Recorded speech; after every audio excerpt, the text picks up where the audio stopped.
Okay, Bismillahirrahmanirrahim. Assalamualaikum warahmatullahi taala wabarakatuh. Alhamdulillah rabbil alamin wassalatu wassalamu ala asyrafil anbiya'i wal mursalin wa ala alihi washabbihi ajma'in. Amma ba' insyaallah pada kali ini saya akan membentangkan tajuk solat musafir, jamak dan qasar di bawah subjek PPPY 1162 Fiqh Ibadat dan Munakahat. Okay, sebelum tu nama saya Muhammad Anwar Syahir bin Abdul Syukur, PBJJ Syariah. Tajuk ni saya bentang di bawah subjek tadi lah, Fiqh Ibadat dan Munakahat. Pensyarah Prof. Madya Dr. Salmi Idawati Yaakob dan Dr. Muhammad Nazir bin Alias lah. Okay, Bismillahirrahmanirrahim. InsyaAllah saya akan bentangkan tajuk solat musafir, jamak dan qasar. Okay. Sebelum tu semua dah biasa bermusafir lah rasanya. Di muka bumi ni tak ada siapa yang tak pernah tak bermusafir lah. Dan Allah tetapkan dia bermusafir. Kan? Tapi dalam konteks bermusafir ni orang yang berkemampuan lah. Okay. Sedikit pengenalan lah solat musafir ni. Okay. Tapi sebelum kita masuk pengenalan,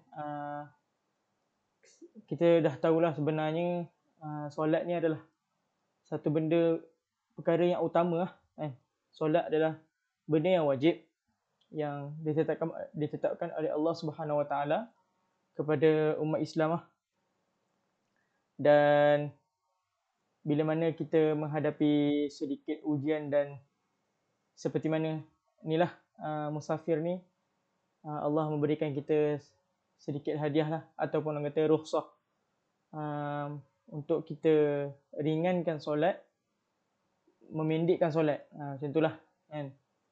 Allah nak kita apa jadi pun kita boleh tunaikan solat kan? Kita boleh tunaikan perintah dia lah. Okay, sedikit pengenalan lah untuk solat musafir. Okay. Solat musafir ni adalah kelonggaran bagi mereka yang bermusafir kan? Ataupun disebut sebagai sebuah rukhsah untuk mereka ni boleh buat jamak dan qasar kan? Dan jamak dan qasar ni mestilah lebih daripada 2 marhalah kan? 2 marhalah ni jauh lah kan? Maksudnya adalah lebih daripada 81 km kan? Dan seterusnya, perjalanan bukanlah bertujuan untuk maksiat dan mestilah menuju ke arah yang jauh. Dan yang terakhir, melakukannya memerlukan pengetahuan berkaitan dengan syarat-syarat solat qasar dan jamak. Ini adalah sedikit pengenalan untuk solat musafir lah, jamak dan qasar. Kita boleh nampak yang sebenarnya dia adalah kelonggaran bagi Allah bagi untuk umat dia lah. Boleh buat jamak dan qasar. Dan dia mestilah lebih daripada 2 marhalah. Dan perjalanan kita semualah yang nak buat musafir ni tak boleh untuk maksiat lah. Mestilah perjalanan yang baik dan semestinya jauh lah kan. Dan nak buat jamak dan qasar ni kena ada ilmu-ilmu dia dan dia tertakluk pada syarat-syarat. Okay. Kita masuk pada dalil pensyariatan jamak dan qasar. Dalam surah An-Nisa ayat 101 ada menyebutkan a'udzubillahi minasyaitonirrajim. Wa idza darabtum fil ardi falaysa 'alaikum junahun an taqsuru minas shalah. Maksudnya, apabila kamu bermusafir adalah tidak menjadi kesalahan kepadamu untuk memendekkan solatmu. Kan? Allah SWT pun dah menyebutkan dalam Al-Quran lah kan? Yang Allah memberikan satu rukhsah kan? Apabila kamu bermusafir tak menjadi kesalahan kan? Untuk memendekkan solat. Tapi ada syarat-syarat dia lah. Okay. Itu daripada surah An-Nisa ayat 101. Kita tengok dalil pensyariatan yang kedua. Okay.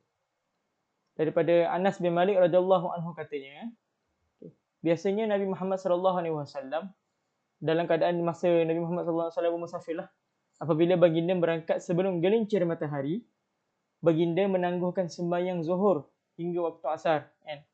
Kemudian baginda turun dari kenderaan baginda unta lah kan. Lalu baginda menjamakkan keduanya, zuhur dan asar, dengan jamak takhir. Kalaupun baginda berangkat sebelum gelincir matahari, baginda sembahyang zuhur, kemudian baginda berangkat dari perjalanannya. Dan daripada hadis ni kita nampaklah yang Nabi Muhammad SAW pun buatlah solat musafir ni. Kita boleh nampak yang apabila baginda berangkat sebelum gelincir matahari, baginda menangguhkan sembahyang zuhur hingga waktu asar. Bila sampainya daripada tempat yang tuju, baginda menjamakkan keduanya lah. Zuhur dan Asar dengan jamak takhir. Kalaupun baginda berangkat sebelum gelincir matahari, baginda sembahyang Zuhur, kemudian baginda berangkat dari perjalanannya. Okay, kita nampaklah tadi daripada Al-Quran sendiri dan ini daripada hadis sendirilah. Okey. Solat musafir, rukhsah solat. Ada dua lah. Yang pertama adalah solat qasar. Solat qasar ni apa? Dia dari segi bahasa adalah memendekkan, ataupun dari segi istilah syaraknya adalah memendekkan solat 4 rakaat menjadi 2. Itu solat qasar lah. Yang kedua adalah solat jamak. Solat jamak dari segi bahasa menghimpunkan, ataupun dari segi istilah syarak menghimpunkan dua solat fardu dalam satu waktu. Okay, kita boleh nampak kat sini lah. Solat musafir ada dua lah. Solat qasar dan solat jamak. Okay. Solat qasar tu kita faham sendirilah. Maksud dia pendek. Memendekkan. Dari segi syarak dia adalah memendekkan solat 4 rakaat menjadi 2. Nanti kita boleh tengoklah apa solat 4 rakaat jadi 2. Dan solat jamak pula adalah menghimpunkan. Jamak ni menghimpunkan maksud dia. So apa? Menghimpunkan apa? Menghimpunkan 2 solat fardu dalam satu waktu. Okey. Itu adalah pembahagian solat musafir lah. Okey. Kita masuk pembahagian yang pertama. Solat qasar. Okey. Solat qasar, niat contoh dia adalah usalli fardhu zuhri raka'ataini qasran lillahi ta'ala. Sahaja aku solat fardu zuhur 2 rakaat qasar kerana Allah Ta'ala. Okey, ni contoh niat untuk solat qasar lah, solat zuhur. Macam tadi ada sebut apa tu solat qasar? Memendekkan. Memendekkan solat 4 rakaat kepada 2 rakaat. Okey, ni contoh dia lah. Solat zuhur. Usalli fardhu zuhri raka'ataini qasran lillahi ta'ala. Saja aku solat fardhu zuhur 2 rakaat qasar kerana Allah Ta'ala. Okey, dia tertakluk pada solat yang apa ni kita lakukan lah. Solat zuhur ke, solat asar ke, solat isyak. Solat yang boleh dipendekkan adalah solat ni sahaja. Solat zuhur, asar dan isyak. Subuh tak boleh. Maghrib tak boleh lah. Okey. Okey. Apa syarat sah untuk solat qasar ni? Okey. Solat tu mestilah masuk waktu ketika bermusafir. Yang kedua adalah mestilah telah sampai ke sempadan atau pekan yang hendak ditinggalkan, atau mestilah melepasinya. Yang ketiga adalah tidak berniat untuk tinggal selama 4 hari atau lebih. Tidak termasuk hari sampai dan pulang. Okey. Maksudnya adalah syarat sah kita nak solat qasar ni mestilah solat tu dah masuk waktu lah ketika kita musafir. Maksudnya kalau solat zuhur, kita tolak sebelum zuhur, so dalam perjalanan, dah masuk waktu zuhur lah, kita boleh solat qasar lah, 2 rakaat. Okay. Mestilah telah sampai ke sempadan atau pekan yang hendak ditinggalkan. Maksudnya kalau kita nak pergi daripada Selangor ke Perak, okay. So bila sampai Perak, boleh buat qasar selagi tak masuk waktu lagi. Tidak berniat untuk tinggal selama 4 hari atau lebih. So bila isu solat qasar ni, isu solat qasar dan jamak ni adalah mestilah tak boleh lebih daripada 4 hari atau lebih lah. Tak termasuk hari kita bertolak dan hari kita nak balik semula lah ke tempat yang daripada kita bertolak. Itu syarat sah dia. Dan yang keempat adalah tidak berimamkan kepada imam solat tamam. Maksudnya adalah tak boleh, maksudnya kita tak boleh menjadi makmum kepada imam yang solat full lah. Imam yang solat full. Contoh, kita nak solat qasar zuhur 2 rakaat, lepas tu kita nak makmumkan imam yang solat zuhur 4 rakaat. Tak boleh lah. Okay. Kita masuk bahagian yang kedua pula. Solat jamak. Okay. Solat jamak adalah, solat jamak terbahagi kepada 2. Yang pertama adalah jamak taqdim. Jamak taqdim ni adalah menghimpunkan 2 solat fardu dalam waktu pertama. Apa waktu tu? So, waktu dia ada 2. Okay. Yang pertama adalah menunaikan solat zuhur dan asar dalam waktu zuhur. Waktu yang kedua adalah menunaikan solat maghrib dan isyak dalam waktu maghrib. Itu jamak taqdim. Okay. Solat jamak yang kedua adalah jamak apa? Jamak takhir. Okay. Jamak takhir ni adalah menghimpunkan 2 solat fardu dalam waktu kedua. Apa 2 waktu tu? Okay. Dia seperti jamak taqdim tadi, cuma ada beza sedikit. Okay. Yang pertama adalah menunaikan solat zuhur dan asar dalam waktu asar. Dan yang kedua adalah menunaikan solat maghrib dan isyak dalam waktu isyak. Okay, kita boleh nampak sini solat jamak ada 2 lah. Jamak taqdim dan jamak takhir. Jamak takdim ni kita buat dua solat fardu tapi dalam waktu yang pertama, kan. So contoh kalau menunaikan solat Zuhur dan Asar dalam waktu Zuhur, kan. Kita nak solat jamak takdim ni kita tunaikan kita nak solat Zuhur dan Asar, kita nak himpunkan Zuhur dan Asar pada waktu pertama. So kita nak kena solat pada waktu Zuhur. Okay. Begitu juga pada jamak takhir lah, kan. Menghimpunkan dua solat fardu dalam waktu kedua. Okay.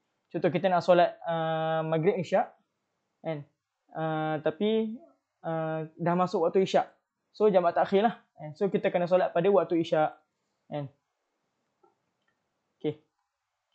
Niat jamak takdim dan qasar untuk Zuhur dan Asar lah, kan. Okay. Usalli fardhu zuhri raka'ataini qasran majmu'an ilaihi al-'asr adaan lillahi ta'ala. Sahaja aku solat fardhu Zuhur 2 rakaat qasar dihimpunkan waktu Asar kepadanya kerana Allah Ta'ala. Okey, lepas je kita selesai je kita usai solat Zuhur 2 rakaat ni, kan. Kita selepas bagi salam terus bangun dan iqamat dan kita niat teruslah, kan. Untuk solat Asar pula, usolli fardhul asri raka'ataini qasran majmu'un ila az-zuhri adaan lillahi ta'ala. Okay. Sahaja aku solat fardhu Asar 2 rakaat qasar dihimpunkan kepada waktu Zuhur kerana Allah Ta'ala. Okey, ni niat untuk jamak takdim dan qasar lah untuk Zuhur dan Asar. Jamak takdim tu tadi kita sebut apa? Jamak takdim ni solat pada waktu yang pertama lah. Kita himpunkan dua solat dalam waktu yang pertama, waktu Zuhur lah. Okey. Okey, kita masuk pula kepada niat jamak takdim dan qasar untuk Maghrib dan Isyak. Ni contoh Maghrib Isyak pula lah. Okey, niat dia adalah usalli fardhul maghribi 3 raka'atin majmu'un ilaihi al-'isya adaan lillahi ta'ala. Sahaja aku solat fardu maghrib 3 rakaat dihimpunkan waktu Isyak kepadanya kerana Allah Ta'ala. Okey, seperti biasalah, lepas kita usai solat maghrib jamak takdim ni, bila jamak takdim untuk maghrib tak dipendekkan lah. Maghrib tak dipendekkan. Okey. So macam biasalah, lepas bagi salam terus bangun dari qomat dan kita bangun untuk solat Isyak lah 2 rakaat. Usalli fardhul 'isya'i raka'ataini qasran majmu'an ila maghribi adaan lillahi ta'ala. Sahaja aku solat fardhu Isyak 2 rakaat qasar dihimpunkan kepada waktu maghrib kerana Allah Ta'ala. Okey, ni jamak takdim dan qasar untuk solat maghrib dan Isyak lah, pada waktu maghrib lah. Dan kena ingatlah jamak takdim maghrib tak dipendekkan. Okey. Okey. Apa syarat sah untuk jamak takdim? Yang pertama adalah ditunaikan secara tertib sembahyang pertama, setelah itu yang kedua. Yang kedua adalah hendaklah berniat jamak untuk tunaikan sembahyang kedua ke dalam waktu yang pertama, iaitu takbiratul ihram. Yang ketiga adalah ditunaikan secara muawalat, iaitu berturut-turut tanpa dipisahkan oleh zikir dan lain-lain. Yang keempat adalah perjalanan masih diteruskan hingga masuk waktu solat yang kedua lah. Okey. Kita nampak sini syarat sah jamak takdim adalah ditunaikan secara tertib lah. Sembahyang pertama, setelah itu yang kedua. Maksudnya bila jamak takdim ni kita nak solat, kita nak himpunkan dua solat pada waktu yang pertama lah. Contoh Zuhur dan Asar, kita solat pada waktu Zuhur, kan. So nak tak nak kena solat waktu Zuhur dulu, baru boleh solat Asar 2 rakaat, Zuhur baru Asar. Itu tertib dia. Dan hendaklah berniat jamak lah untuk tunai sembahyang kedua ke dalam waktu yang pertama. Dan yang ketiga adalah ditunaikan secara muawalat, berturut-turut. Maksudnya lepas habis je yang tadi tu, lepas habis je 2 rakaat untuk Zuhur, kena bangun terus tanpa sembang, tanpa zikir, iqamat dan terus solat untuk solat Asar pula 2 rakaat. Okay. Dan yang terakhirlah perjalanan mestilah diteruskan hingga masuk waktu solat yang kedua. Okey. Niat jamak takhir dan qasar Asar dan Zuhur. Okey, ni niat jamak takhir ya. Yang tadi jamak takdim, ni jamak takhir. Okey. Usolli fardhul asri raka'ataini qasran majmu'an ila zuhri adaan lillahi ta'ala. Okey, saja aku solat fardhu Asar 2 rakaat qasar dihimpunkan waktu Zuhur kepadanya kerana Allah Ta'ala. Okey. Biasalah selepas bagi salam terus bangun. Okey, lepas tu bangun untuk solat Zuhur pula 2 rakaat. Usolli fardhu zuhri raka'ataini qasran majmu'an ilaihi al-'asri adaan lillahi ta'ala. Sahaja aku solat fardhu Zuhur 2 rakaat qasar dihimpunkan kepada waktu Asar kerana Allah Ta'ala. Okay, kita nampak kat sini ni yang ni adalah contoh niat jamak takhir dan qasar lah untuk Asar dan Zuhur. Yang jamak takhir ni apa? Jamak takhir ni adalah kita himpunkan 2 waktu solat pada waktu yang kedua. Kita dah masuk waktu Asar, kita tak solat Zuhur lagi waktu time kita musafir. So kita solat Asar 2 rakaat dulu, baru Zuhur 2 rakaat. Okay. Ni contoh untuk jamak takhir dan qasar Isyak dan Maghrib. Niat dia adalah usolli fardhul 'isya'i raka'ataini qasran majmu'an ilal maghribi adaan lillahi ta'ala. Sahaja aku solat fardul isya, 2 rakaat qasar dihimpunkan waktu maghrib kepadanya kerana Allah Ta'ala. Okay, seperti biasa, selepas bagi salam terus bangun tanpa zikir dan sebagainya. Okay, kita bangun untuk solat maghrib. Solat maghrib tak ada qasar lah, 3 rakaat macam biasa. Usalli fardul maghribi 3 rakaatin majmu'an ilaihi al-isya adaan lillahi ta'ala. Sahaja aku solat fardul maghrib, 3 rakaat dihimpunkan kepada waktu isya kerana Allah Ta'ala. Okay, ni kita nampak ni adalah niat untuk jamak takhir dan qasar. Contoh bagi isyak dan maghrib lah. Jamak takhir ni macam yang kita sebut tadi adalah kita himpunkan 2 solat, dua solat kepada waktu yang akhir. So kita solat isyak 2 rakaat, bangun solat maghrib pula 3 rakaat. Maghrib tak boleh diqasarkan. Okey, apa syarat sah untuk jamak takhir? Okay. Berbeza sedikit dengan jamak taqdim tadi. Dia tak disyaratkan tertib lah. Dia boleh mula-mula daripada mana-mana sembahyang. Boleh mula daripada mana-mana sembahyang. So contoh kalau kita nak kita jamak takhir untuk isyak dan maghrib tadi, boleh saja kita nak solat maghrib 2-3 rakaat dan isyak 2 rakaat, tak ada masalah. Dan tak disyaratkan untuk muawalat. Tak disyaratkan, maksudnya lepas habis, contoh kita isyak dulu 2 rakaat, lepas tu nak duduk kejap, lepas tu baru sambung balik solat maghrib 3 rakaat.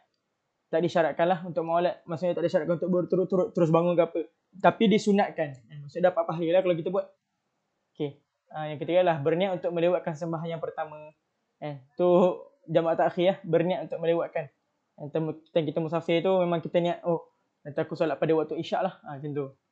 Okay. Dan yang terakhir lah, perjalanan masih diteruskan sehingga selesai kedua-dua sembahyang. Maksudnya kena perjalanan musafir tu, dah sampai masuk waktu isyak lah. Macam tu lah. Okay. Selain kita nampak daripada solat jamak ni, bila sebut pasal jamak dan qasar ni sebut pasal untuk sembahyang sahaja kan. So Syekh Yusuf Qaradawi ada menyebutkan golongan yang dibenarkan solat jamak mengikut fatwa Syekh Yusuf Qaradawi lah. Maksudnya ada beberapa golongan yang boleh solat jamak. Maksudnya bukan untuk musafir sahajalah, tapi ada beberapa golongan yang diringankan lah. Contoh dia ada kat sini lah. Doktor yang terlibat dengan urusan pembedahan pesakit dan polis trafik yang menjaga lalu lintas lah. Ini adalah antara golongan-golongan yang diringankan selain golongan yang bermusafir lah. So apa hikmahnya Allah bagi solat musafir? Allah ringankan kita dan sebagainya. Hikmah disyariatkan solat musafir, apa rukhsah dan sebagainya lah. Yang pertama adalah sebagai tanda kasih sayang Allah SWT kepada umat Muhammad lah. Yang kedua adalah memberi kemudahan kepada umat Islam untuk menunaikan solat ketika dalam perjalanan jauh. Allah fahamlah umat dia kan. Allah dah takdirkan kepada umat dia kena musafir sana sini. So Allah ringankanlah. Yang ketiga adalah menunjukkan solat adalah ibadat yang sangat penting dan tidak boleh ditinggalkan walau apa jua keadaan. Macam kita sebut dalam mukadimah awal tadi itulah. Solat adalah perkara yang pertama lah, perkara yang paling penting. Nanti di akhirat kelak pun solat adalah perkara yang paling pertama untuk ditanya. Dan seterusnya adalah menggalakkan umat Islam bermusafir untuk menjalankan kehidupan Nabi sempurna. So hikmah dia kat sini semua besar-besar lah. Yang pertama kita nampak Allah sayang dan sebagainya lah. Yang kedua adalah memberi kemudahan, yang disebut sebagai rukhsah, keringanan lah. Yang ketiga adalah nak tunjukkan ibadah solat ni adalah satu ibadah yang penting lah. Perkara yang sangat penting untuk dijaga. Langsung tak boleh buat ringan lah. Yang terakhir adalah menggalakkan Islam untuk bermusafir lah. Untuk kita mentadabbur alam dan sebagainya. So bila berkaitan dengan bermusafir ni, doa ni ada diajar oleh Rasulullah SAW lah. Maksudnya bila kita berhenti di mana-mana atau menginap di satu tempat, ini berkaitan dengan musafir lah. So doa dia adalah a'udzu minasyaitonir rajim. A'udzu bikalimatillahi tammati min syarri ma khalaq. Maksud dia, aku berlindung dengan kalimat Allah yang sempurna dan daripada kejahatan semua makhluk. Ini adalah hadis riwayat Muslim lah. So kata apa, boleh kita semua ambil intipati lah daripada apa yang disebutkan dalam pembentangan ni, insya-Allah, dan boleh amalkan tips yang diajar oleh Allah daripada Rasulullah SAW lah. A'udzu kalimatillahi tammati min syarri ma khalaq. Sekian daripada saya, Muhammad Nasyir Syukur. Itu sahaja pembentangan ibadat dan munakahat. Sekian, terima kasih. Assalamualaikum warahmatullahi taala wabarakatuh.